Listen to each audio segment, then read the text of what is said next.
Hello and welcome to Risk and Business, the Advent IM podcast.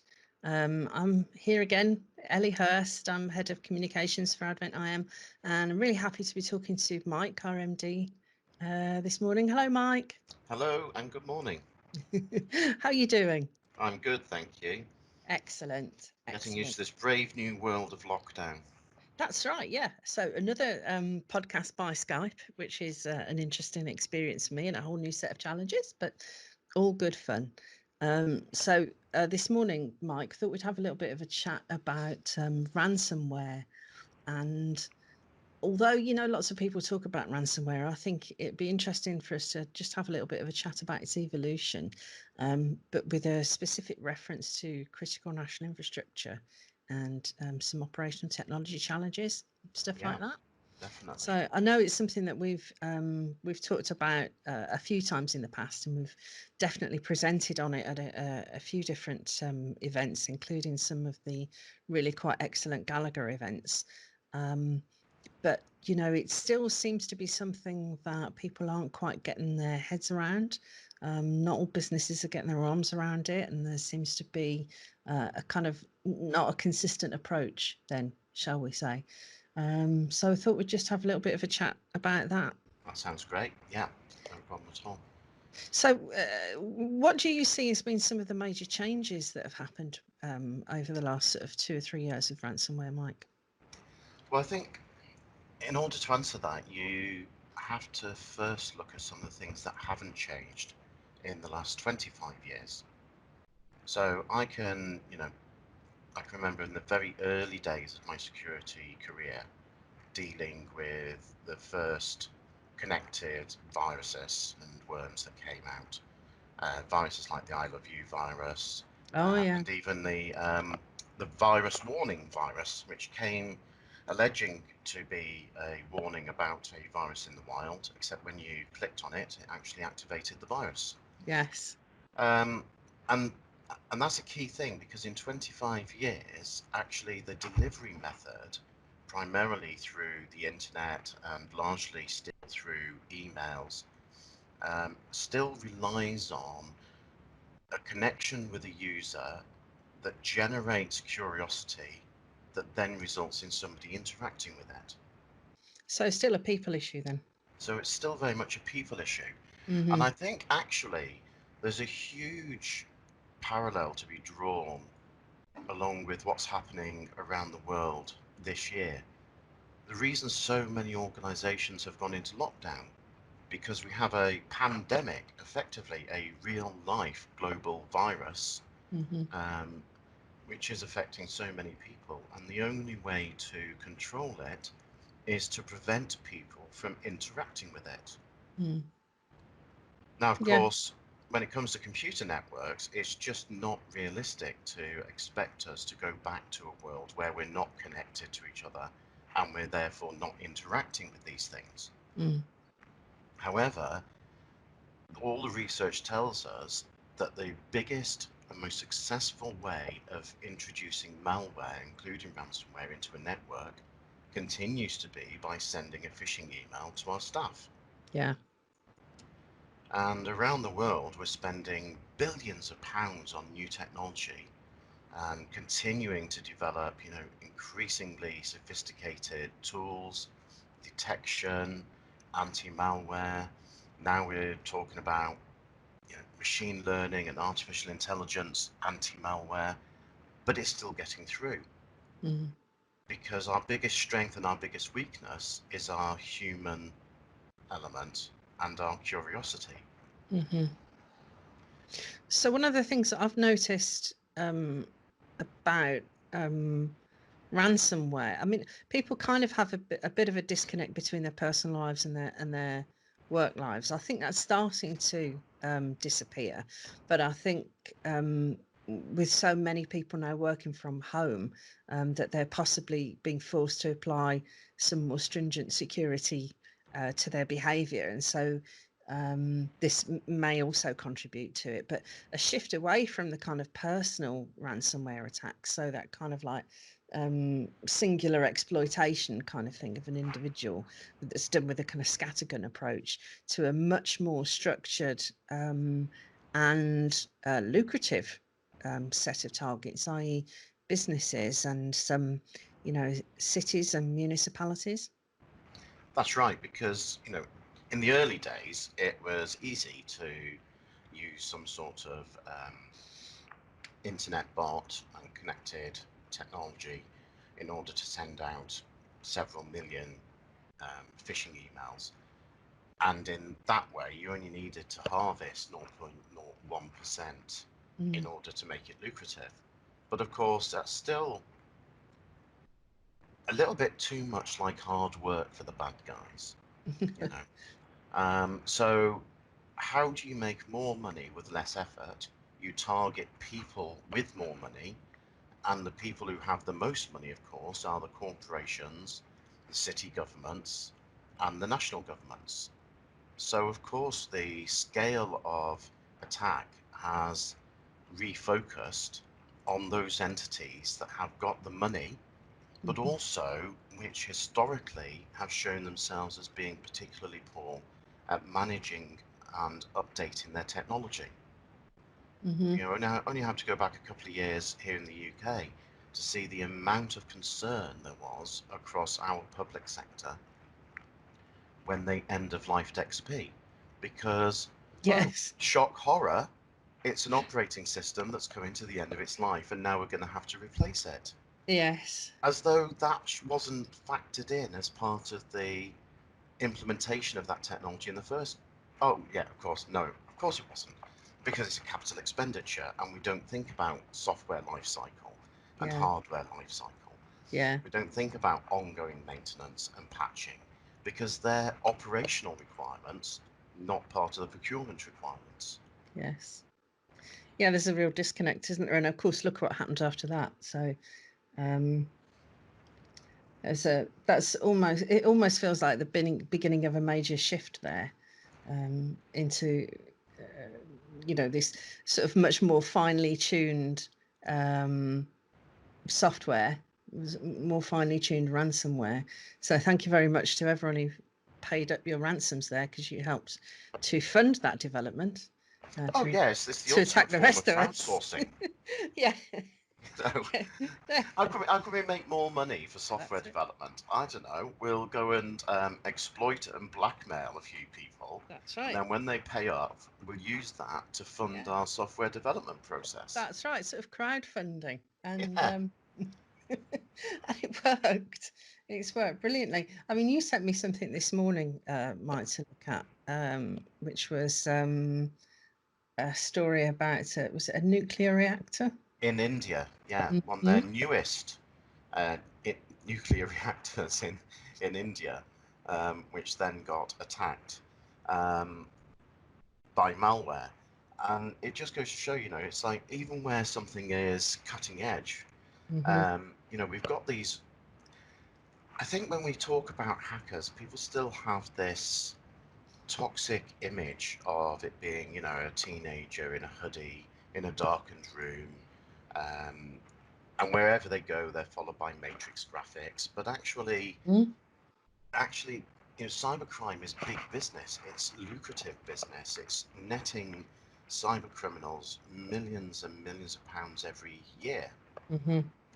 So this nuclear reactor in India was attacked by the Lazarus cyber criminal group, a group who have also been associated with attacks on Sony, banking systems. It's estimated that they stole about £700 million from the Bangladesh bank. £700 million, that's easy money, and much harder to prosecute when it's done by a computer from across the other side of the world than when you burst into a bank in a ski mask holding a sawn-off shotgun. Yes, that's very out of fashion now. Yeah, very out of fashion. And of course, much apart from lower the masks, risk. of course. We're big on masks now, just different. Big on masks, masks have gone full circle. Yeah. Oh yeah. So they're back, but less of the sort of sawn-off shotguns. So okay, so nuclear power plant then. What other kind of bits of critical national infrastructure has seen this kind of attack? Well, I mean, around the world, we've seen attacks in Ukraine on their power systems, Mm. water systems being attacked. The thing that we have to appreciate, I think, is that behind most of our critical infrastructure, even here in the UK, is an aging infrastructure. Our SCADA systems, programmable logic controllers, and we're seeing malware. You know, it's only, what is it, 2 years ago we saw people showcasing malware that had been specifically written to attack these aging systems and to compromise these systems. So you take aging infrastructure with obsolete operating systems and massively vulnerable protocols and connect that to your critical infrastructure, which you then connect to the internet. Because you've got to be able to manage it, yeah? Yeah. So it doesn't take the brains of a rocket scientist to connect that with easy target. Yeah. And a lucrative target. Yeah. Because not only not only can they attack these systems for financial gain, you know, if you've got hold of somebody's nuclear reactor or their water system or their power system, and you're threatening to turn off the grid, the chances of them paying up are pretty high. Add to that research that we've seen that says that organizations would rather ring fence money to pay ransomware than protect their system from an attack in the first place. Yeah.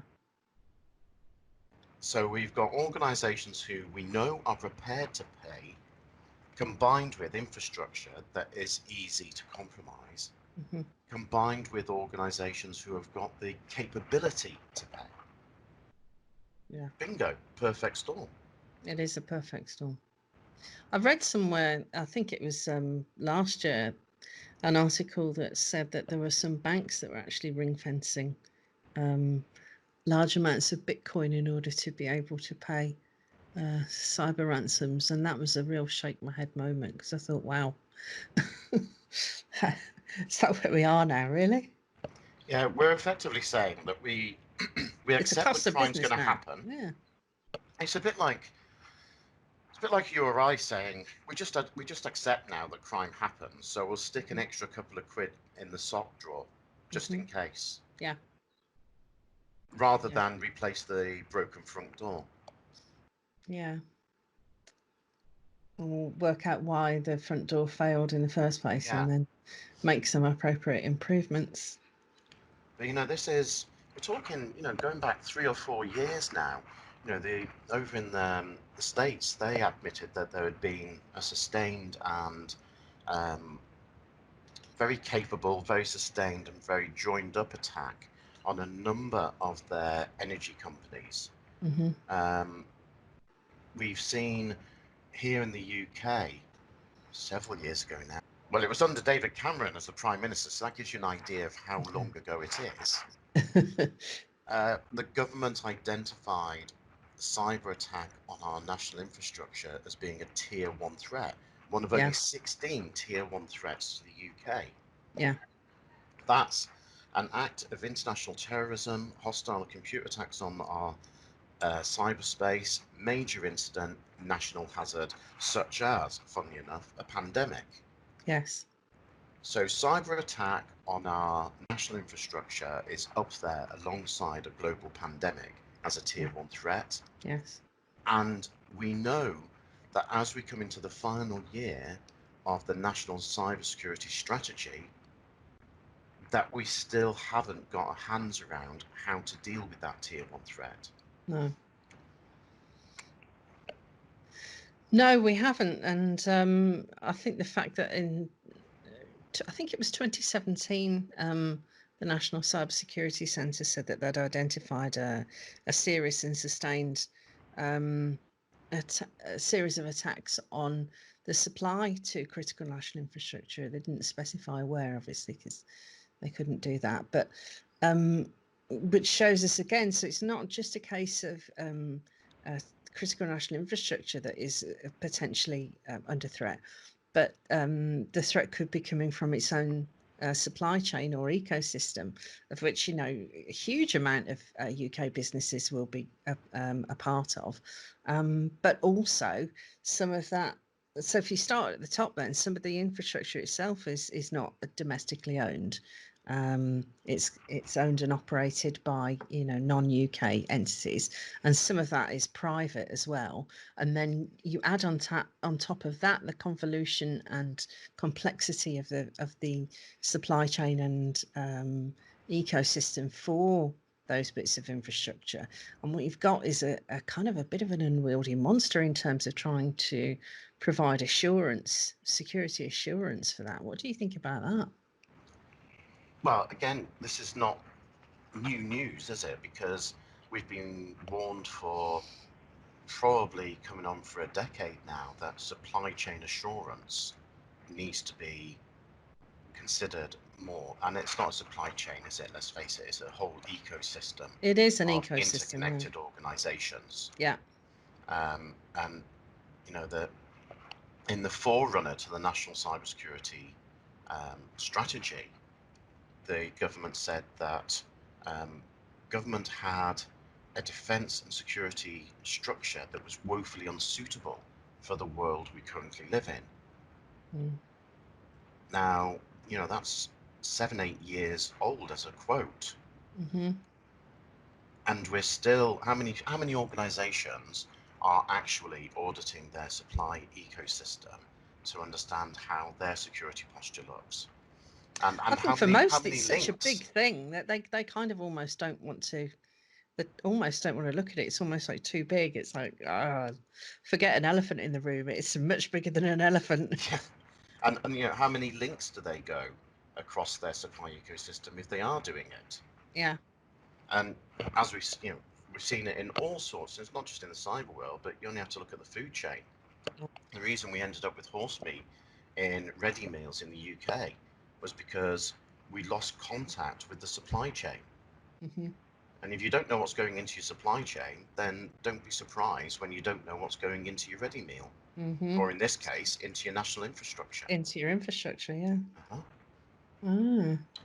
And, you know, we're spending 8 to 10% of our defence budget on cybersecurity.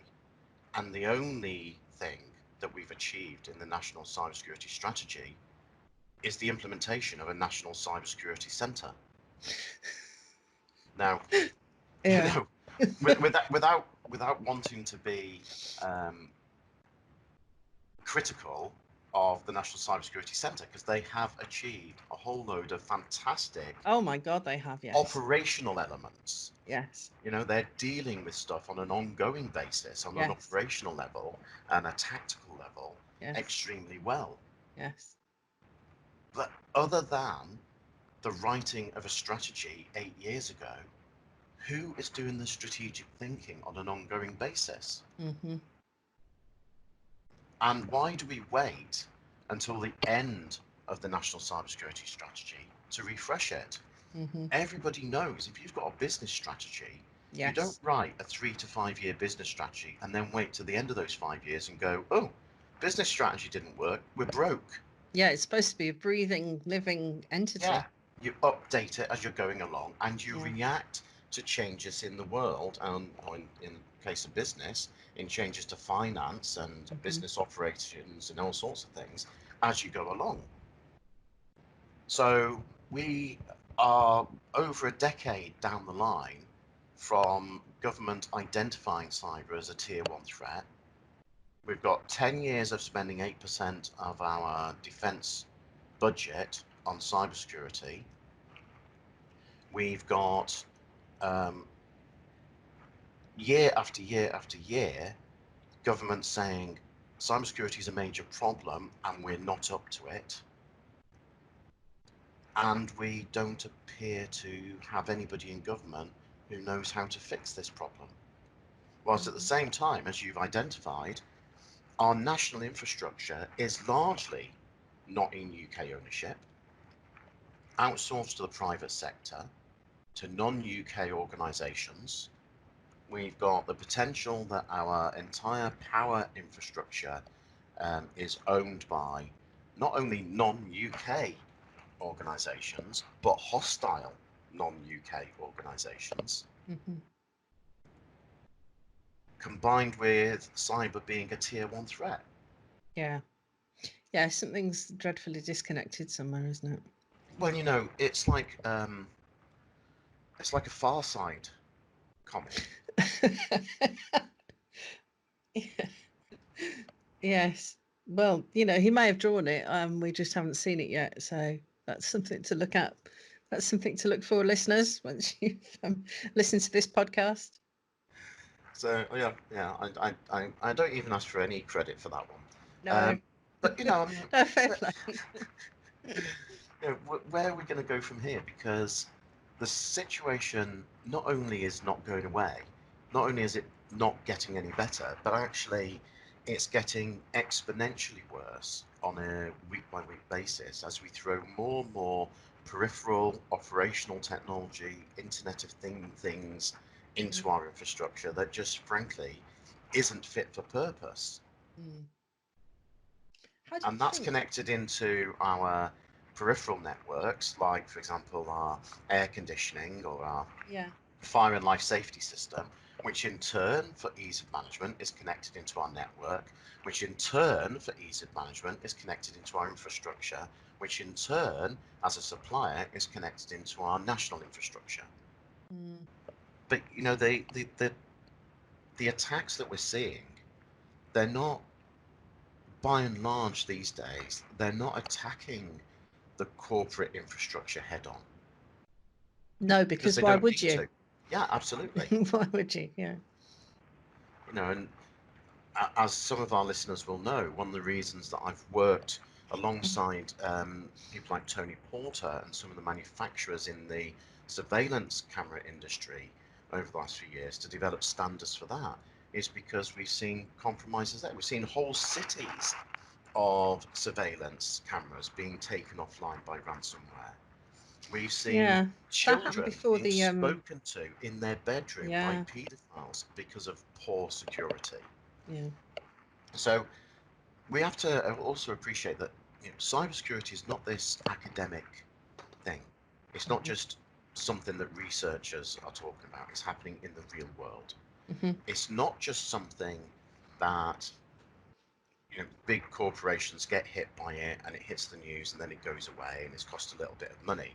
Actually, it threatens our livelihoods, our safety, our finances, our health services. You know, when you have so much of the National Health Service taken offline by a ransomware attack, that's not just an attack on computers, it's an attack on people's health. It's an attack on their lives. Yeah, so we all of us need to switch on to this idea that cybersecurity isn't academic, it's not some sort of ethereal thing. It's actually something that has the real potential to affect every one of us.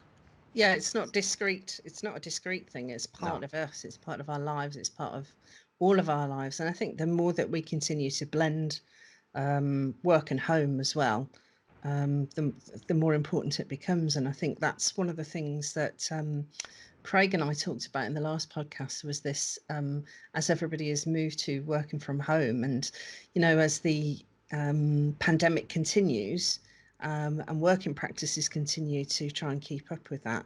You know, many businesses and organisations are going to choose to keep people working remotely. And, you know, with that comes a huge amount of responsibility because there's been a huge uptick in the amount of attempts to try and, you know, extort or attack remote workers. As people start to come back to work who've maybe been on furlough, there's going to be a huge amount of risk that's also going to be sat in their inboxes as well, that may not have been filtered out, that could still be sat there waiting, because the amount of phishing and, you know, malicious traffic that's gone out over the last couple of months is huge. It hasn't gone away. None of it's gone away. Everything has changed, and we're now in this situation where we're trying to juggle all of this stuff all at once. And I see some quite big challenges actually, and some of it is going to be coming from ransomware again, as you quite rightly say, because this main delivery system is through phishing emails. But there's masses of it out there, absolutely masses. Oh, And and it's criminals are hugely adept at manipulating and exploiting what's happening in the world to their own hmm end. So, of hmm course, it's no surprise that there's a huge amount of coronavirus related malware hmm and ransomware floating around. hmm But they're also, you know, as we've seen, incredibly lazy at times. You hmm know, we've seen ransomware hitting people's computers that isn't even ransomware. It's just a splash screen that pretends to be yeah, ransomware, and people are yes, still paying that. paying up, yeah, Yeah. still paying, yes. Well, we couldn't cure it all in 20 minutes, Mike, sadly. We gave it a good go. We gave it a good go, but it wasn't going to, it wasn't to be. But it's been really good talking to you anyway. Well, And I would like to see, going forward, if I could wave a magic wand, yeah, what I would like to see is just a small fraction of that 10% of our defence budget being spent on proper, dedicated, effective, and role specific user education. hmm Just a small fraction of that would have a massive, massive difference in yeah, the spread of these sort of diseases, as it has done in the current pandemic. yeah, yes, agreed. Well, until the government gives you a magic wand, Mike, we're just going to have to hope, I'm afraid. But I got these three magic beans. Yes, I've got magic beans too. Yeah, yeah. Yeah, Some guy sent me an email, right? actually, I might spend some of the money that I'm due to get from this Nigerian prince on that sort of solution. Actually, Yeah, and beans for everyone. beans for everyone. Yeah, Yeah, beans all round. yeah. All right then, Mike. It's been fun. Oh, and Well, thanks. hopefully, somewhere in amongst all of this, our listeners will have found something of interest, maybe a few things to give them a genuine smile in the strange world that we're living in at the moment, and perhaps even a little bit of a face palm and a head shake as people recognise some of the challenges that we've raised. Yes. So keep listening, folks. Anyway, there'll be more to come. Big thanks to Mike. Greatly appreciated, and we'll catch you again next time. Bye, Cheers and Mike. goodbye.